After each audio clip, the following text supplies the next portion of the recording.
kita mulai untuk mata kuliah entrepreneurship, di sini Bu Intan akan memberi info untuk CPL dari pertemuan keempat. Yang pertama adalah capaian pembelajaran. Di sini kita akan melihat,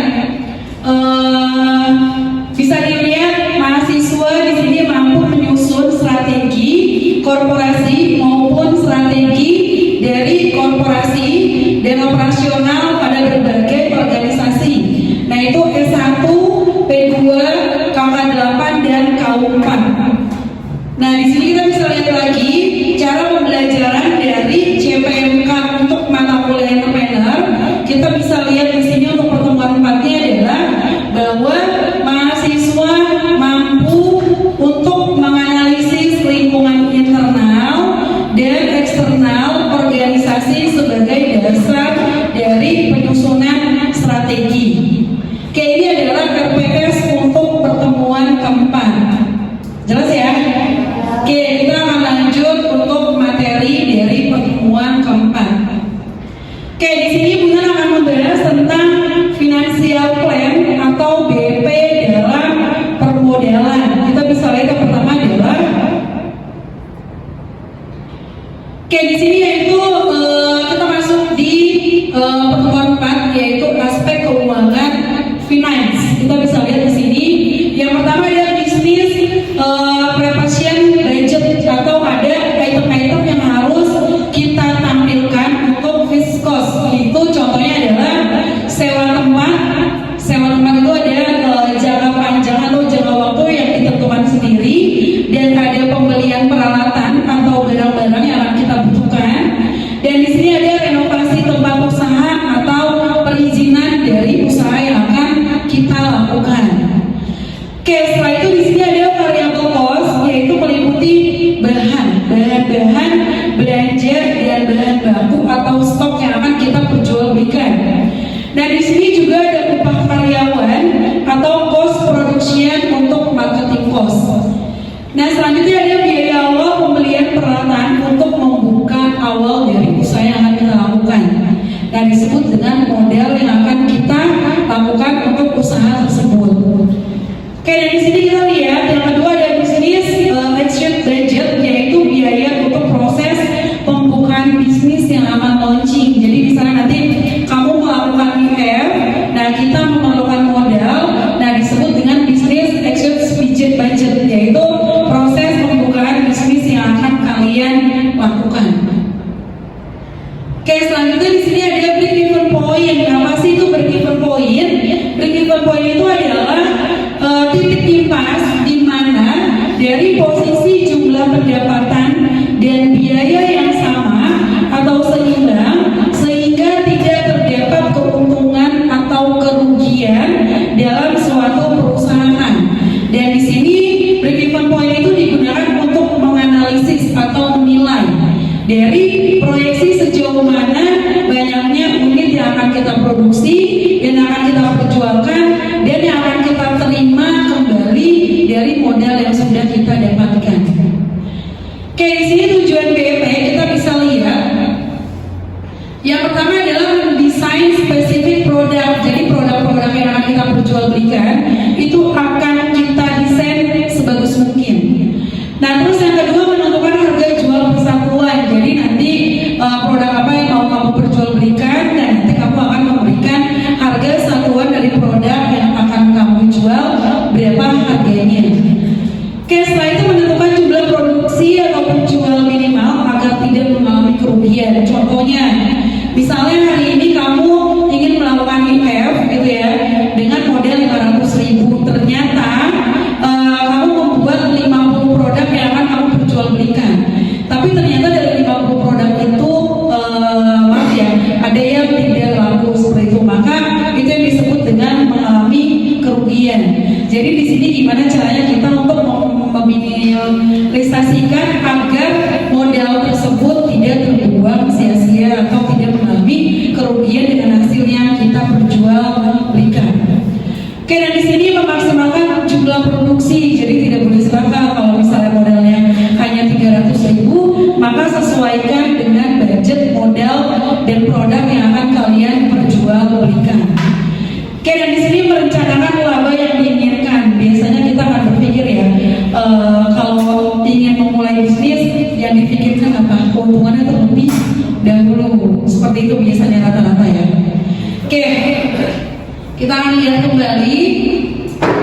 Ini adalah asumsi dari BEP. Kita bisa lihat di sini adalah biaya dalam menghitung BEP, hanya dua biaya yang akan kita gunakan. Yang pertama adalah biaya tetap atau fixed cost. Di sini ada biaya yang secara tidak mengalami perubahan, dan walaupun memang dia ada perubahan, maka volume atau produksinya atau penjualannya kita dalam batas tertentu.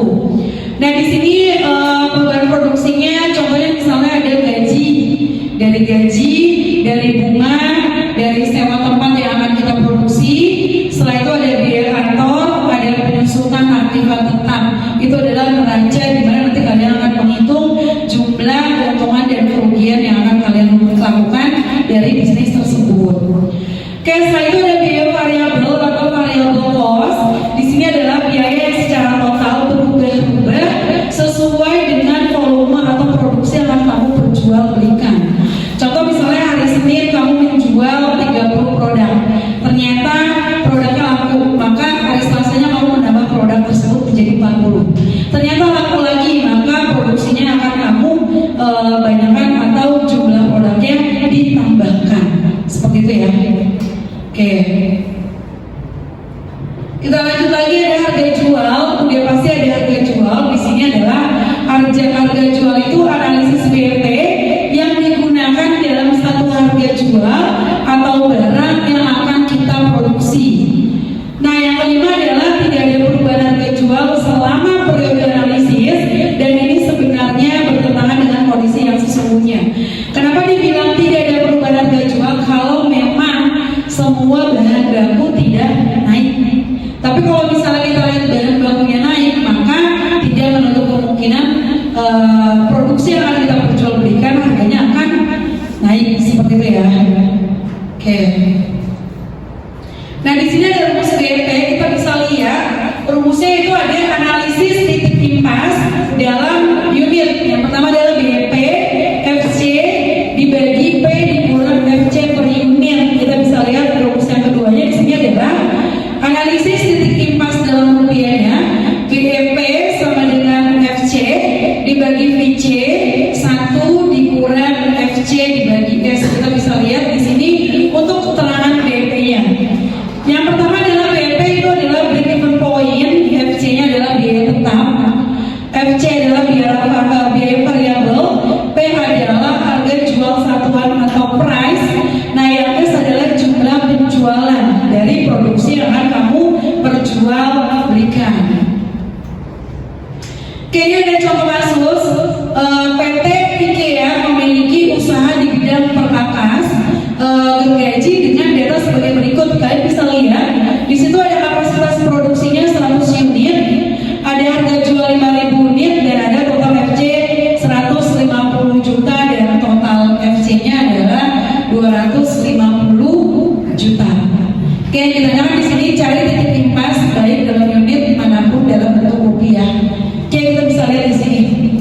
Itu ada kapasitas produksinya adalah 100 unit, harga jualnya 5.000, maka total penjualan dari 100 unit dikali 5.000, maka hasilnya 500 juta.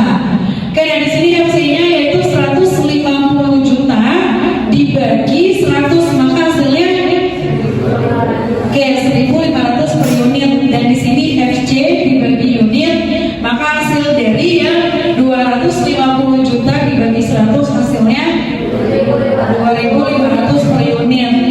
Nah, kita bisa lihat dari BEP-nya. Oke, ini hasil dari BEP-nya. Perhitungan BEP-nya adalah tadi 150 juta dibagi 5.000 dikurang 2.500, maka hasilnya 60.000 unit. Oke, dan selanjutnya di sini BEP rupiah 150 juta kita bagi dari hasil yang tadi 250 juta, dan 1 dikurang ini dibagi 500.000, maka hasil BEP-nya atau break even point-nya adalah 300 juta. Oke, itu untuk perhitungan BEP-nya. Oke, ini adalah profit, di mana namanya profit berarti artinya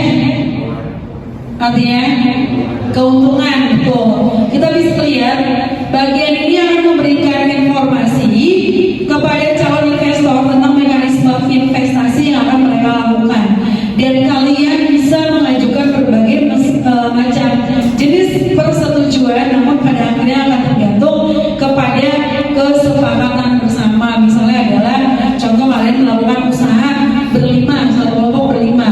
Nah, nanti setelah modalnya dikumpulkan terus mendapatkan hasil dari penjualan kalian, maka di situ ada kesepakatan bersama untuk membagi hasil atau profit dari produksi yang sudah kalian perjualbelikan. Seperti itu. Oke, setelah itu berbentuk ini adalah dari pertemuan keempat, dan kita lanjut untuk di cara memperoleh modal. Oke, untuk melakukan usaha kita harus mempunyai modal. Yang pertama kita akan lihat apa sih modal itu. Kita bisa lihat di sini, modal adalah untuk mendirikan atau menjalankan dari suatu usaha yang diperlukan sejumlah modal, uang, dan tenaga ahli. Kalau ada uang, tidak ada tenaga ahlinya, bisa atau tidak? Nggak bisa berjalan. Tapi kalau ada tenaga ahli, ya, tapi tidak ada uangnya, bisa berjalan? Tidak. Jadi mereka wajib harus saling beriringan antara modal, keuangan, dan keahlian, gitu ya. Oke, dan di sini kita bisa lihat modal itu dalam bentuk uang. Ya, kita bisa lihat diperlukan untuk membiayai segala keperluan usaha yang akan kalian lakukan. Karena kalau misalnya kita nggak punya modal, kita tidak bisa mendirikan usaha yang akan kita lakukan. Oke, dan di sini juga modal tersebut bisa kita lakukan bukan cuma untuk usaha produk makanan kalian, tapi bisa juga untuk pengeluaran-pengeluaran yang lainnya, misalnya seperti pengurusan izin, gitu ya, izin untuk usaha kalian. Setelah itu biaya untuk aktiva tetap, dan juga untuk membayar tempat atau sewa yang akan kita lakukan, gitu ya. Karena itu semua wajib dengan modal atau dengan keuangan. Oke, di sini kita bisa lihat modal itu terbagi atas beberapa strategi. Yang pertama adalah modal keahlian. Apa sih modal keahlian? Modal keahlian itu adalah keahlian dan kemampuan dari seseorang untuk mengelola dan untuk menjalankan suatu usaha yang akan kita lakukan. Dan di sini besarnya modal diperlukan tergantung jenis usaha yang akan kita lakukan. Kalau misalnya usahanya furniture, dia pasti modalnya akan semakin besar. Tapi kalau misalnya kalian ingin usahanya risoles, gitu ya, atau teh solo, maka modalnya masih di bawah 500 ribuan. Jadi semua tergantung dari kalian yang akan mengukur dari produk apa yang akan kalian perjualbelikan. Oke, lanjut di sini. Dan di sini kita perlu dilakukan proses seleksi karyawan. Tahu gunanya proses untuk seleksi karyawan? Yang pertama adalah biasanya kita kalau mau melakukan usaha itu, contoh ya, kamu misalnya bosnya, kamu punya usaha di rumah nasi padang misalnya. Terus kamu mempunyai karyawan atau kamu butuh karyawan, sedang mencari karyawan. Apa yang kalian cari pertama? Keahlian, betul. Karena kalau misalnya di nasi padang ya, kalau dia tidak bisa masak, repot juga ya. Gak bisa masak, ngerti bumbu, dan tidak tahu yang lainnya, maka akan sulit. Pertama keahlian, kedua jujur, betul. Wajib jujur. Karena kalau nggak jujur repot juga ya, walaupun CCTV ada di mana-mana. Kalau kita tidak jujur susah, apalagi masalah keuangan. Yang ketiga, disiplin, betul. Wajib bangun jam berapa dan ikuti aturan main pada saat dia sedang bekerja di rumah makan nasi padang tersebut. Keempat, ramah. Karena kalau misalnya karyawan yang sombong, judul segala, gitu ya, maka si konsumen tidak akan kembali lagi ke rumah makan padang tersebut. Kelima, ada lagi? Rapi, bersih, wangi. Kalau kita lihat penampilannya sudah nggak pernah nyisir, gitu ya, kukunya panjang panjang, dekil dan lain sebagainya. Mau nggak kalian makan di tempat rumah makan? Ada. Jadi itu adalah 5 ciri-ciri kita untuk mencari karyawan. Seperti itu ya. Kenapa nanti pada saat IF, melawan IF, kalian harus bersih, rapi, dan terutama makanannya yang higienis seperti itu. Oke, kita bisa lihat di sini materi selanjutnya. Di sini ada jenis-jenis modal usaha, yaitu terbagi atas 2 jenis. Yang pertama adalah modal investasi, yaitu dilakukan untuk jangka panjang dan dapat digunakan berulang-ulang. Dan biasanya pada umumnya itu adalah lebih dari 1 tahun. Dan biasanya modal investasi ini jangka panjang untuk membeli aktiva tetap seperti tanah. Jadi dia modalnya adalah tanah, terus dibangun untuk usaha kalian di situ. Kayak terus ada mesin-mesin juga, ada peralatan dan ada kendaraan yang bersumber dari perbankan. Kayak yang kedua kita bisa lihat di sini adalah modal kerja. Modal kerja yang digunakan untuk jangka pendek dan hanya dipakai beberapa kali dalam suatu proses produksi. Dan di sini modal digunakan untuk membiayai operasional dari produk yang akan kamu perjualbelikan. Seperti itu. Oke, ini kita bisa lihat ada sumber-sumber modal. Yang pertama adalah modal sendiri. Modal sendiri itu adalah modal dari diri kita sendiri ya. Misalnya kamu punya uang tabungan, terus kamu mau punya usaha, tabungannya udah cukup, itu adalah yang disebut dengan modal sendiri. Nah, setelah itu kalau modal asing itu adalah modal dari luar perusahaan. Nah, di sini ada pembiayaan suatu usaha dapat diperoleh secara gabungan. Misalnya modal sendiri dan modal pinjaman. Kok nggak modal pinjaman itu apa? Modal pinjaman. Contoh misalnya kamu menggadaikan sertifikat rumah untuk usaha yang akan kalian bangun atau yang akan kalian usahakan, gitu ya. Terus misalnya kalian punya jaminan emas untuk digadaikan ke Pegadaian. Jadi modalnya adalah untuk membuka lapangan usaha, gitu ya. Tapi jangan sampai yang sudah kamu gadaikan atau yang sudah kamu pinjamkan ke modal asing ini hasilnya tidak balik kembali. Paham ya? Oke, di mana-mana yang namanya usaha menginginkan keuntungan yang sebesar-besarnya. Oke, seperti itu. Nah, di sini kita bisa lihat untuk memperoleh modal, di sini ada yang beberapa harus kita perhatikan. Yang pertama adalah tujuan dari perusahaan tersebut. Tujuannya apa sih? Visi-misinya apa sih? Yang kedua adalah masa pengembalian modal.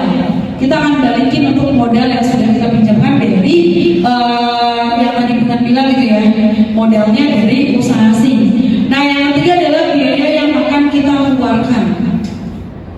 Yang keempat adalah estimasi keuntungan. Biasanya kalau kita sudah melakukan usaha, kita bisa tahu ya keuntungan kita berapa ya. Misalnya produk yang akan kita jual 50, ternyata sisanya cuma 5 misalnya. Maka kita sudah bisa hitung ya, yang laku berarti ada berapa? 45 produk, maka 45 produk itu kita hitung keuntungannya ada berapa, gitu ya. Oke, itu adalah estimasi dari keuntungan.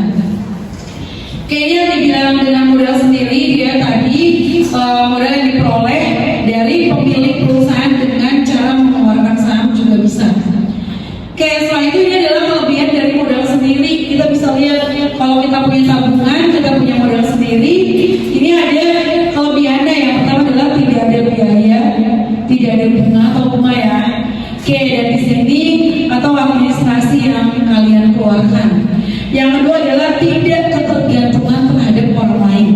Terus tanpa memerlukan persyaratan rumit dan tidak ada keharusan kalian untuk membayar atau mengembalikan dari modal usaha tersebut, gitu ya. Itu adalah kelebihan dari modal. Oke, ini kekurangan modal. Kalau kekurangan modal berarti yang terjadi adalah jumlahnya terbatas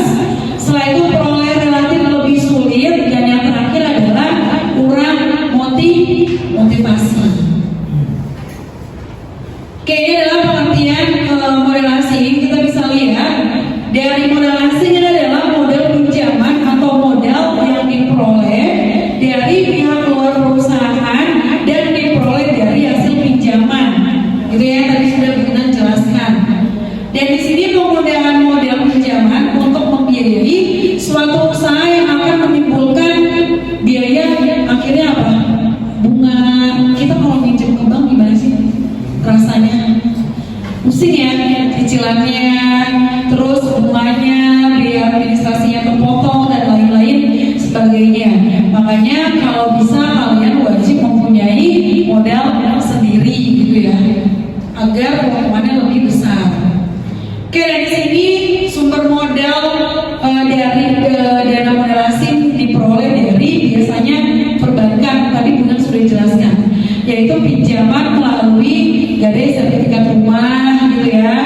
Terus dari lembaga juga bisa perusahaan pegadaian. Tadi Bunda udah bilang contohnya adalah emas gitu ya, emas yang digadaikan di pegadaian seperti itu. Itu yang disebut dengan sumber dana dari modal asing dan pinjaman dari perusahaan non keuangan. Oke, dan di sini ada modal pinjaman, kelebihannya adalah jumlah tidak terbatas ya, dan motivasi usaha tinggi.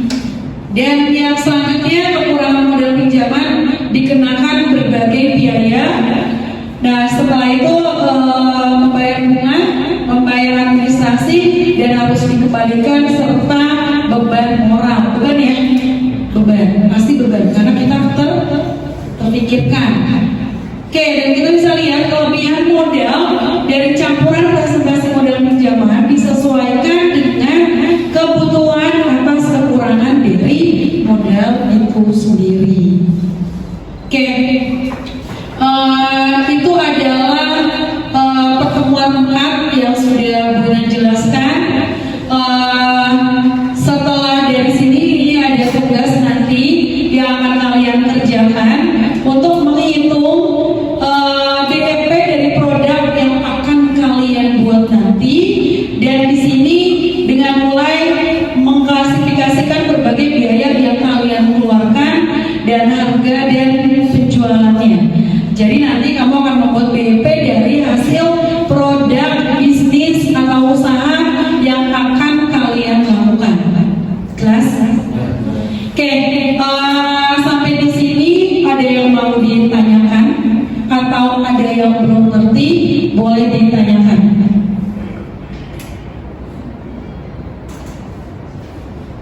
Oke. Saya Safira Aulia Suhano, NIM-nya 04241428. Ini kita kan mau ada IF ya Bu. Terus misalkan dari kelompok kami itu menentukan pas IF tuh kita 40 porsi. Tapi ternyata kita mau buka PO juga nih Bu. Nah itu PO kita ini masuknya ke 40 porsi atau enggak. Terus setelah IF misalkan ada yang minat lagi buat sama produk kita, itu kita ngambil tuh kita buat open PO lagi ya setelah IF itu ambil modelnya dari keuntungan kita atau kita patungan ulang gitu. Kasih. Oke, Bunda jawab ya. Tadi kan pertanyaannya itu apabila kita minggu depan melakukan IF dengan porsi 40, terus setelah itu ada PO yang akan kita lakukan kembali gitu ya. PO di luar dari pesanan IF yang akan kita lakukan di sini. Oke, itu apakah bisa atau tidak, atau digabungkan di IF atau tidak gitu ya pertanyaannya. Oke, jawabannya adalah selama kita melakukan IF dan kita mempunyai modal, contoh kalian satu kelompok 5 orang, masing-masing kalian mengumpulkan uangnya 100.000 per mahasiswa, maka uang itu ada 500.000. Nah ternyata 500.000 itu target kalian 40 produk untuk di kampus UBSI dan sisanya berarti buka PO untuk di tempat lain gitu ya. Nah itu boleh-boleh saja, bebas. Karena kenapa? Karena kita mempunyai modal 500.000 dan kita membuat produknya bisa lebih dari 40 produk tersebut. Contoh misalnya 500.000 itu kamu bisa menghasilkan 70 produk. Berarti yang 40 produk yang kita perjualbelikan di sini secara langsung, yang 30 produknya itu akan kita PO untuk penjualan. Yang pasti modalnya itu tetap kamu lakukan dari harga yang sudah kamu kumpulkan per mahasiswa 100.000 dengan 500.000 modal kalian. Seperti itu. Jadi modalnya bisa langsung dihabiskan ya untuk produk harga yang akan kalian perjualbelikan. Seperti itu. Nah, terus pertanyaan selanjutnya tadi, apabila setelah IF ada lagi yang mau PO makanan kalian gitu ya, produk kalian, apakah boleh dilanjutkan atau tidak gitu ya, dan apakah boleh diambil dari keuntungan atau modal yang kamu kumpulkan tersebut gitu ya. Oke, pertanyaan yang bagus. Jadi pada saat selesai nanti, kalau bisa usaha kalian itu dikembangkan kembali. Karena kan nanti udah ada banner, terus udah ada makalah, ya, udah ada BEP, terus kamu sudah punya brosur, udah punya semuanya. Jadi kalau bisa dilanjutkan kembali dengan modal yang sudah ada. Jadi modal yang tadi itu sudah mendapatkan keuntungan dengan 70 produk. Misalnya setelah itu 1.500.000, maka 1.500.000 itu kamu tetap olah dengan 5 anggota kelompok kalian. Diolah kembali, setelah itu dijadikan modal inti. Jadi itu diolah sama kita, dijadikan produk, diperjualbelikan lagi, lalu kembali kita simpan, dan nanti keuntungannya kita simpan sampai nanti berbulan-bulan. Baru setelah modalnya cukup, maka akan kita bagi berlima untuk modalnya. Seperti itu. Jadi modal ini yang kita matikan, gitu. Paham ya? Oke, jelas ya. Oke, ada yang mau ditanyakan kembali selanjutnya? Oke. Izin bertanya Bu Intan, perkenalkan nama saya Nandana Yulianti, NIM saya 4242418. Izin bertanya, misalnya sebelum IF kan kita udah mulai buka pemesanan atau sistem pre-order.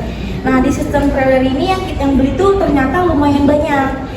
Dan contohnya misalkan di pas hari H itu ternyata pembeli langsungnya nggak serame yang di sistem pre-order tersebut. Nah jadi walaupun semua produk akhirnya terjual semua tanpa sisa, nah itu menurut Ibu Intan itu bisa dibilang strategi yang berhasil atau belum, atau harus perlu dievaluasi lagi? Itu saja, terima kasih. Oke, Bu Intan akan jawab pertanyaan kedua ya. Jadi di sini apabila kalian misalnya sudah punya usaha gitu ya, kamu sudah punya usaha, terus ternyata usaha tersebut di luar laku banyak, habis, bahkan setiap harinya habis gitu ya. Dan ternyata pada saat melakukan IF di kampus, ternyata produk yang diperjualbelikan tidak habis gitu ya, atau masih tersisa. Sudah tersisa, cuman Iya, tinggal sisanya saja ya. Oke, tinggal sisanya. Tapi lakunya berapa persen? produknya istilahnya sudah habis, cuman yang diperjualkan itu contohnya serame yang di sistem pre-order. Oh, jadi maksudnya yang kamu buka PO, yang di luar itu dengan PO-nya habis laris gitu ya, laku setiap harinya. Tetapi pada saat melakukan IF misalnya, produk yang kamu jual itu habis, tapi tidak selaris yang di pasaran atau di luar gitu ya. Oke, apakah itu sudah dinyatakan kalian berhasil atau tidak dalam berwirausaha atau dalam berbisnis gitu ya? Oke, yang pertama adalah kuncinya apabila kita ingin melakukan usaha, yang pertama adalah modal. Setelah modal adalah produk yang akan kita pasarkan. Kalau produk yang sudah kita pasarkan ternyata di luar sana konsumen itu tertarik dengan produk kita, dan produk kita itu ternyata habis gitu ya, maka kita berhasil melakukan usaha produk yang kita beri nama entrepreneurship atau kewirausahaan. Penjualan yang dinyatakan tidak berhasil itu adalah produk atau penjualan atau usaha kalian dalam produk apapun itu yang tidak habis atau tidak laku atau tidak ada yang beli. Oke, kalau sudah tidak ada pertanyaan untuk hari ini, Bu Intan akhiri sampai di sini. Kita bertemu lagi di minggu depan untuk pertemuan kelima.